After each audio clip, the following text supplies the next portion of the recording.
the way you understand the chiropractic. I'm very excited to be here with you guys today. Are you guys enjoying your lunch? Yes. Absolutely. Awesome. Well, what we're going to talk to you about today with the goal of this nutrition seminar, this lunch seminar, is I want to give you some practical and useful information on how to live a happy and healthy lifestyle. See, from the screen, obviously you see that the topic of today is nutrition. And hopefully that excites some of you guys. It's definitely my favorite topic to talk about. Number one being is because, like every other sane person in this world, I love food. But number two is because it's a highly misunderstood topic in our country today. See, there's tons and tons of information on the internet, on TV, and on the news about nutrition, but you'd almost have to be an expert in nutrition to be able to process, to be able to filter through it all. That's what I want to do today for you. I want to basically break it down, make it simple for you guys, so you guys can understand what you should be putting in your body and what you shouldn't be putting in your body. And then what I want to spend a lot of my time on is the part of nutrition that nobody understands and that nobody talks about. But what I want to start with is this. Because this is what our health is like today. Fast food, 1-minute meals, microwave burritos and things like that. Fast workouts, you see the 8-minute abs there. Quick fix pills. What you can actually do nowadays is go on the internet, go on WebMD, and you can diagnose yourself by putting in all the symptoms. You don't even have to go to your doctor anymore. All this to try to save time. So when you look at these things, all these things, like the last thing says, is their shortcut to healthcare. You know, we always want to try to find a shortcut to something. And obviously, if you're taking a shortcut with your health, there's going to be negative results. So let's look at some of those negative results. This is weird. So 5 out of 6 Americans suffer from fatal health problems because of poor dietary choices. You know, that means a lot of the times the problems are centered around the gut. So things like heart disease, cancer, diabetes, and stroke that so many people are dying from today, through research, what it says is directly related to poor nutrition. It's absolutely the #1 cause. Completely preventable through proper nutrition. 38 million Americans are victims of digestive disorders, including Crohn's disease, ulcerative colitis, things like food allergies and yeast infections. You know, see, this is why I'm here today. You know, this is why I love to do talks like this, because the statistics show out of half of any of the rooms that I talk to, half of those people are going to have some sort of digestive condition. Half of those people are going to be on chronic medications for those digestive conditions. And that's not okay with me. You know, nobody should ever be on a drug for the rest of their life. You know, that's why I like to come out here and talk to you, because I have this information. Obviously, I've studied this stuff, but you guys don't have this information. So I feel like it's my duty to come out here and teach you guys this stuff. Not only let you know how much people are suffering, but also let you know that these things aren't normal. You know, obviously 38 million Americans, these things are common, but it's definitely not normal to have these problems, and it all goes back to proper nutrition. So if you can learn what proper nutrition actually is, all these problems go away. You see, the spine is the most neglected structure of our body, with a close second being the gastrointestinal tract. You know, we tend to neglect our health in general in our country, but when it comes to these two parts of our bodies, we highly neglect these two parts of our bodies, and we're suffering the results from it. Not only is it going to cause pain and discomfort in our bodies, but it's also going to cost us a lot of money. See, the economic impact of digestive disorders is $123 billion per year. When you compare that to things like cancer, heart disease, neurological disorders, it doesn't even come close to the economic impact that digestive disorders is putting on. So why is this? You know, why are so many people having digestive disorders, and why is it costing us so much? Well, it's very easy to explain. See, we don't understand what health actually is in our country. We especially don't understand what digestive health is. See, we think health is how we feel. And then when we wait until we lose our health, until we feel bad, to try to fix how we feel.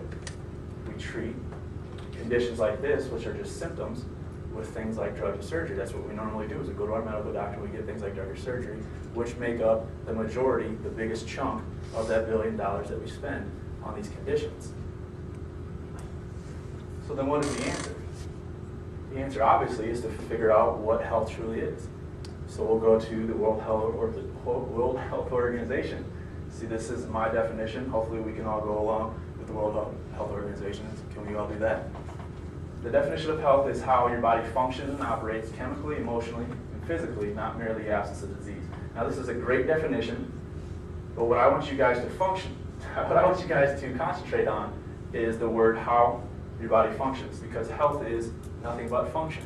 It's absolutely 100% how your body is functioning, because if you look at this, if every single cell, which is all we're made up of, if every single cell of our body, of our digestive system, all the organs, the system, if that's functioning at 100%, would you develop disease in your digestive system?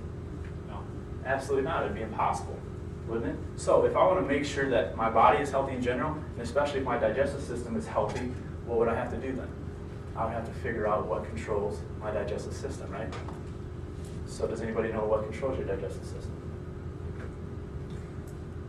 Brain. Mark, here, you're a smart guy. Your brain. Your brain, right? I like to call it nerve supply. See, your brain, your spinal cord, and your nerve make up your nervous system. And it's the most important system that we have in our body. Why? It's because it controls all the other systems. You see, if you read there, we can go a month without food, days without water, we can go minutes without air, but we can't even go a second without a nerve supply. Mark, since you're so smart, let's see if everybody else can answer this one. What if I were to cut your spinal cord in half? Everybody else, what would happen to him? He would die. So do you have to believe that, or is that a fact?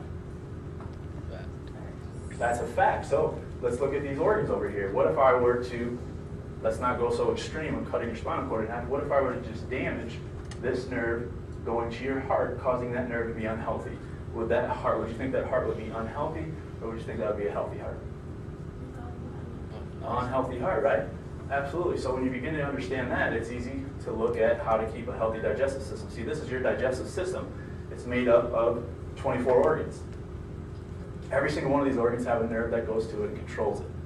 So let's take a look at this. What if I were to take a knife and I were to cut all of these nerves, shutting down your brain from getting to those organs and controlling them? But then I went and I put every single healthy food you could ever think of in that person's body. Would that person be healthy? No, why not? They wouldn't be able to digest, it wouldn't be able to absorb, it wouldn't be able to do anything with that food if those organs are shut down. You see, this is what nobody ever talks about nutrition, but it's the most important part. It's imperative that you guys understand this. See, it's not what we put in our body that makes us sick or healthy. It's what our body extracts from what we're putting in our body that makes us sick or healthy. Does everybody understand that? Yeah, so if I wanted to make sure that you have a healthy digestive system, where would I have to look? I would have to look at your nervous system, right? So then how do we know if our nervous system is healthy or not? Well, if you look at this, well, what did we say was the most neglected part of our body again? Spine. Your spine, right? Well, your spine is actually what protects your nervous system. So, since nobody has ever told us that we need to take care of our spine for our entire life, since they were born, we have a lot of damage to our spine. What does that cause? Well, it causes unhealthy nerves. Unhealthy nerves means unhealthy organs. So this is the absolute answer. If you guys have ever wondered about why can two people eat the same exact poor, unhealthy diet for their entire life? This person over here gets Crohn's disease, has food allergies, gets ulcerative colitis. This person over here doesn't get anything. Have you ever wondered why that is? Well, that's the answer right there. See, the person over here that doesn't get anything has a healthy spine, allows healthy nerves to come from and control healthy organs. The person that gets the disease has this spine over here. Doesn't take care of their spine from the damage, it damages those nerves. An unhealthy nerve causes an unhealthy organ.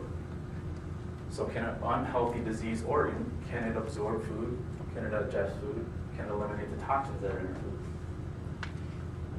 Absolutely not. So once you begin to understand this part of nutrition, which is the most important part, the rest of the stuff about nutrition is very easy. You see, there's 3 simple rules. Number 1 being, only eat things that you find in nature that God created for us to eat. The good things there are fruits, vegetables, which is what you should be concentrating on. Nuts, raw is the best. Meat, you want to make sure that your meat is grass-fed, or free-range, cage-free. Eggs, if you're going to eat eggs, and whole grains, which I don't necessarily think should be a staple in your diet, but if you're going to eat whole grains, you want to make sure that you don't eat them after 3 p.m. You want to make sure that there's 3 words in front of those whole grains, in front of the word grain. You want to make sure that it's either whole, stone ground, or sprouted. I think that's right. So the bad things that God put in nature, but He didn't intend for us to eat, are things like pork, shellfish, catfish. The reason that those things are bad is because if you think about, what do those things eat? What does a pig eat? Anything that he sees, right? What is a shellfish made to do in the ocean? To clean the ocean, right? So what these animals are eating is the waste and the toxins that are released from other